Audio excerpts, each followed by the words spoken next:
Hi, it's a Tiny Gamer, and let's do another vlog, Health Edition. Oh my gosh. So, this past Thursday, I finally was able to get a appointment with a possible new primary, and I was super excited. It's been a long time since I've had a primary doctor. The last time I had a primary doctor was before the pandemic, and oh my gosh. So I've had a primary in the past, and when I've had the primary, you know, I've gone to her and stuff. It was a woman primary. But then my other health issues started to crop up.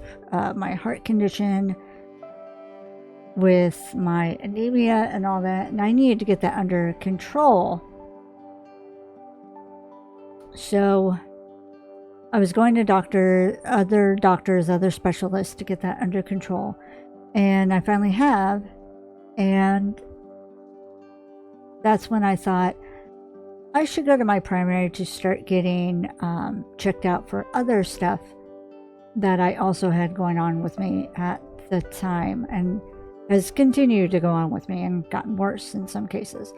But I didn't realize that she had fallen out of network until I saw her last. And the other thing is, when I saw her, okay, this may have been her having a bad day or whatever, but she seemed like I was being a bother.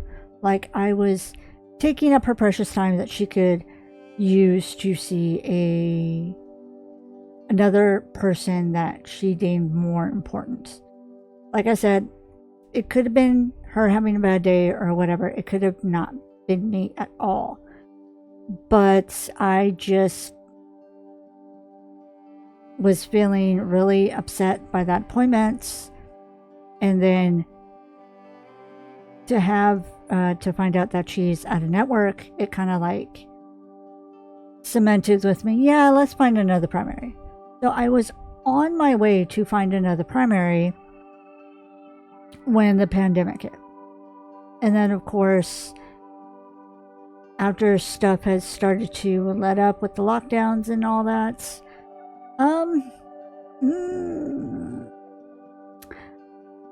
my county was very slow to open doctors and stuff back up. And then a lot of the doctors were not taking in new patients. So when my building got bought out by someone else, and they gave my roommate and I the notice that we had to move,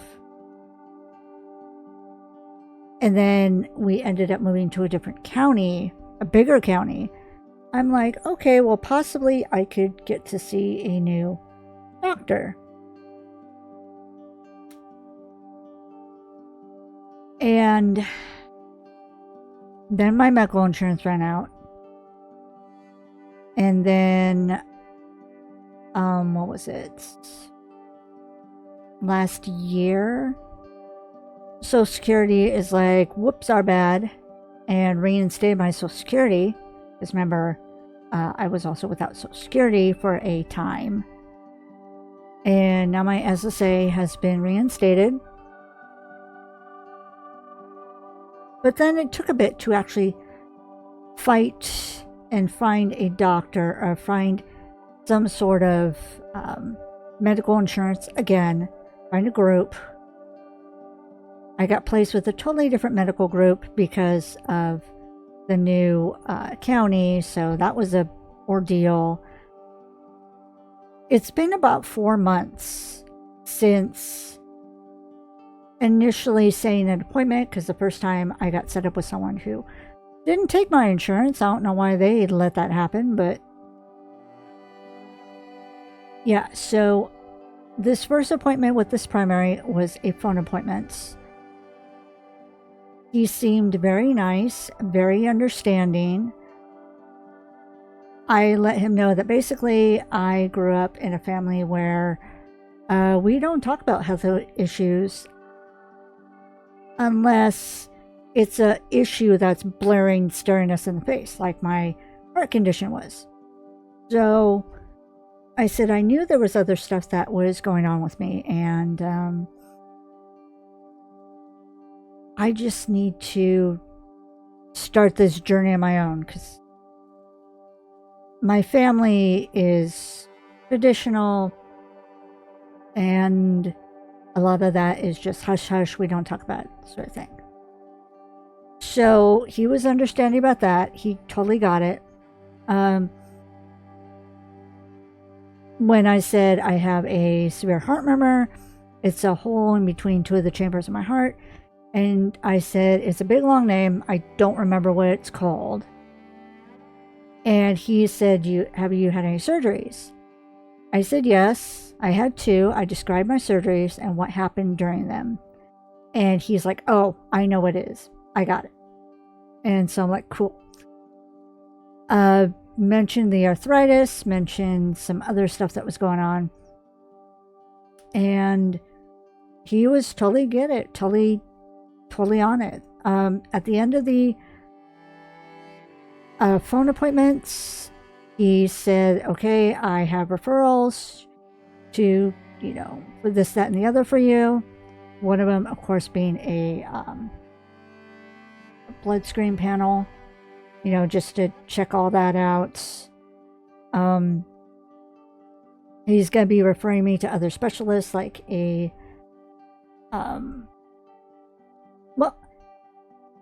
he has the cardiologist written down. It's just he wanted personally to be able to give me an EKG in office so that then he can send the results to the cardiologist. So that's planned when I see him, and all the blood work and stuff should be done before then. But yeah, I'm really hopeful with this doctor. Like I said, I really like him. And I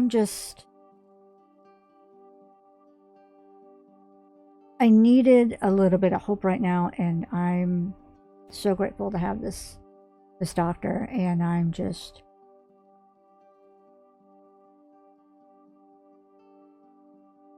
trying to think positive about this whole situation, because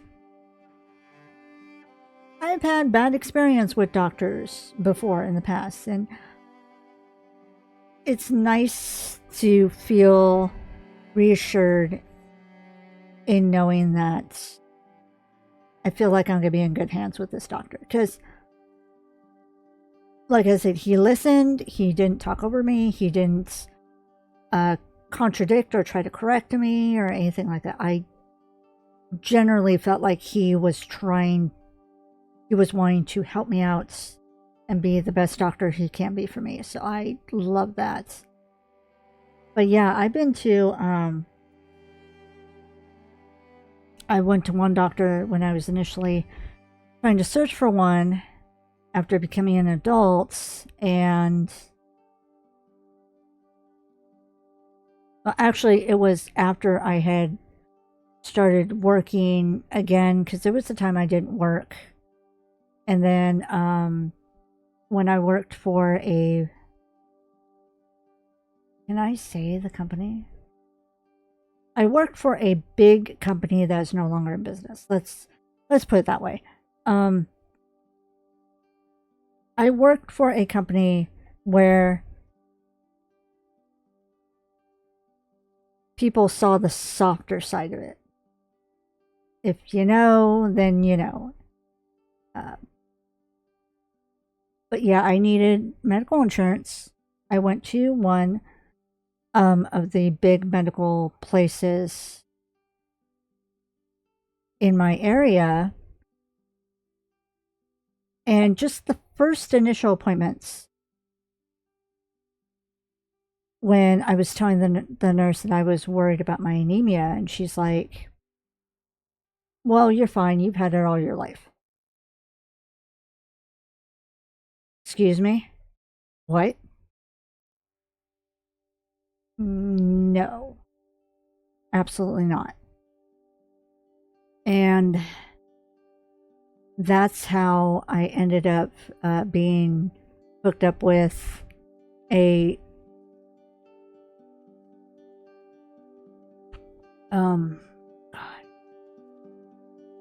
I forget what the title of him was.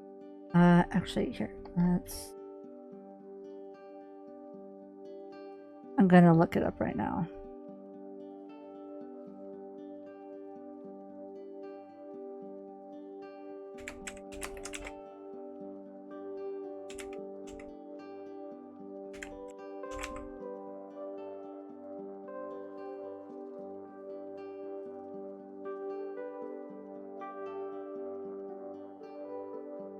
Oh, sweet, there he is.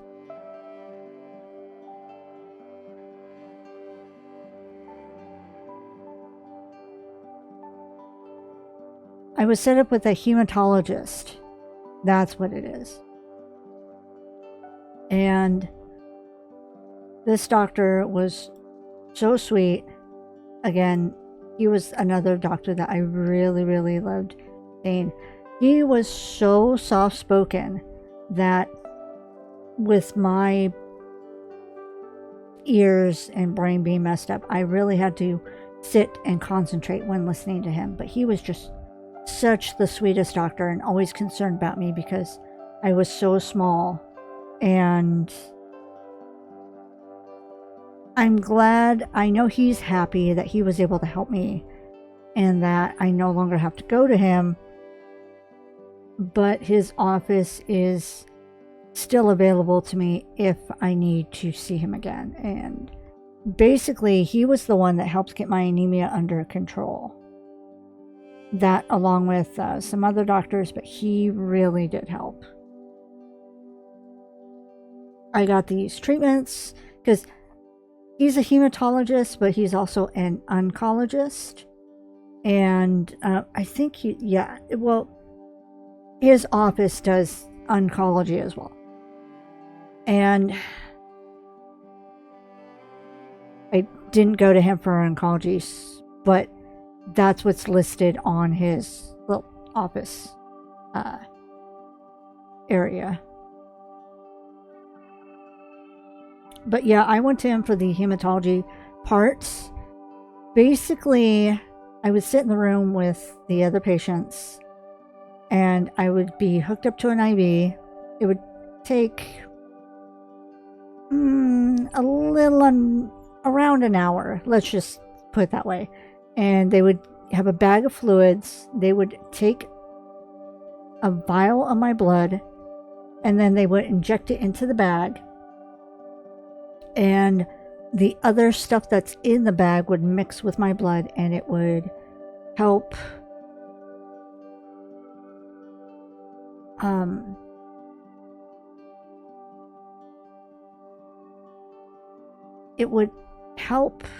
my hemoglobin levels go up.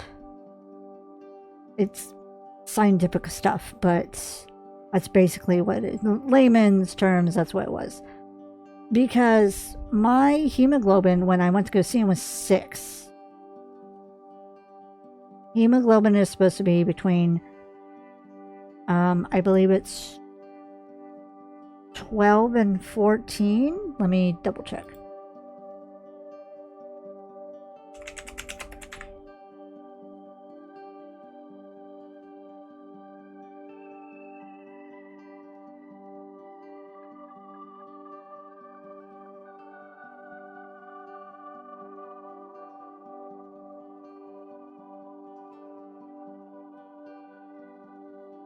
Okay, normal hemoglobin levels for someone.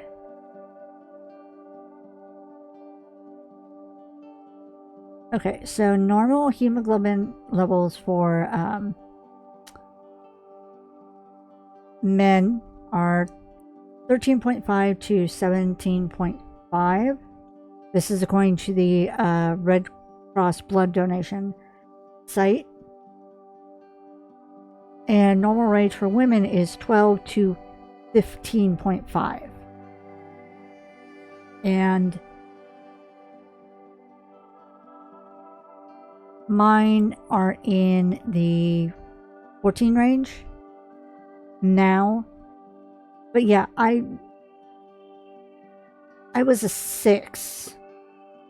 I was super pale. I was prone to passing outs. I could not hold down a job. I couldn't even walk a mile. That's how bad I was. Because basically with the hole in my heart, what I found out is the red blood cells in my body would be sucked through the hole and they would be shredded, which would shorten their lifespan by a lot. Which is why I had bleeding issues. I would have the cold hands and feet because I also have circulation problems and just, yeah. So, interesting facts. They start doing blood transfusions when your hemoglobin is 8.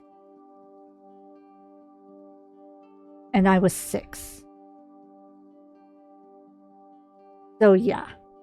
The infed treatments, that's what the treatments were called that I was getting, pretty much saved my life and gave me a normal life.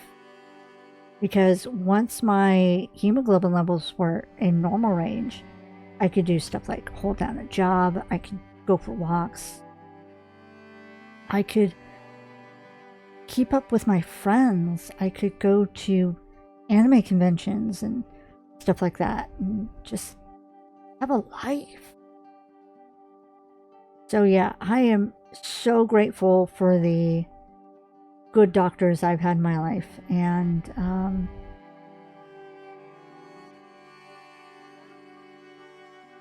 I can't wait for improvements on my quality of life that I have right now. I know it's not going to be perfect. I know it's not going to be, oh, all better. I can get off, you know, SSA and all that. No, that's not going to happen. The only way I can see myself getting off SSA is if I start making like big bucks from YouTube or Twitch or whatever. And I just, honestly, I don't see that happening anytime soon. But I'm glad it is currently there for me. I'm glad I can currently work. And this is just a step forward in a positive step forward in the right direction. Trying to look for a little positivity in my life, despite all the health struggles and stuff that I've been dealing with. And possibly with this doctor, I can get maybe a referral to see a doctor to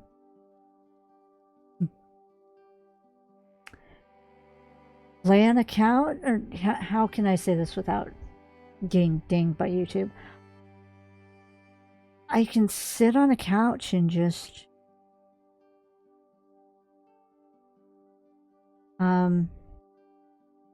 tell all to a man that has a degree that can help me.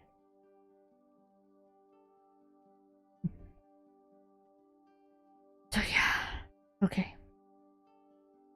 I just wanted to come on here and give some positive news. Also, despite everything that's going on, just remember that my channel is a safe space. If you're disabled, if you're of POC, if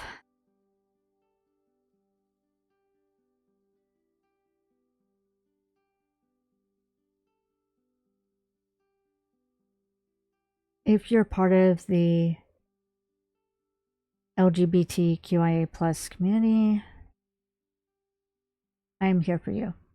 I can be your little big sibling. I can be your parental figure. I can be your friend. I can listen.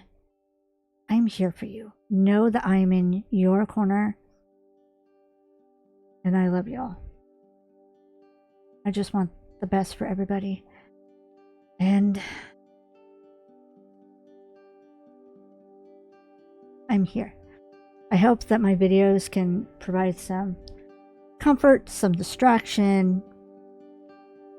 I know I've been posting quite a bit of mute, long playthroughs, and I hope that's okay. There have been times as the past several months where I want to play a game for y'all, but I also don't feel up to talking. I want to be mute. And I hope that's okay that I am able to post more mute content for y'all to enjoy, have in the background, just, you know, for those that are also different. We can do some side-by-side play, you know. You play one game, but then you can have me on in like a separate window or like on your TV or whatever, playing either the same game or a different game, you know, a little side-by-side play. I love side-by-side playing or just existing with friends and such. I don't mind. Like, I can hang out at a friend's house and just chill and vibe with them. Like, we can be both on our phones scrolling and looking at other stuff. Occasionally, like, turning our phones to one another and be like, hey, look at this, you know. I'm cool with that. And if you're cool with that too, then you are welcome to just chill and vibe with any of my videos. Anyways, I'm going to go ahead and end this video here, but I just wanted to give an update because I'm relieved. When I saw that the primary that I was connected with was a guy, I was worried because I'm small, I'm Hispanic, and I'm not a strong person. And the world is scary right now. So I'm just glad that there are still people out there that give little ones like me reassurance. Little people like me reassurance. Alright. My cat's demanding my attention, so yeah. I'm going to go ahead and end this video here. And that's going to be all for now. Ooh, what was that? I'm bugging out. I'm going to go ahead and end this video here. That's going to be all for now. Thank you so much for watching. Please stay safe, stay happy, and I'll talk to y'all later. Bye.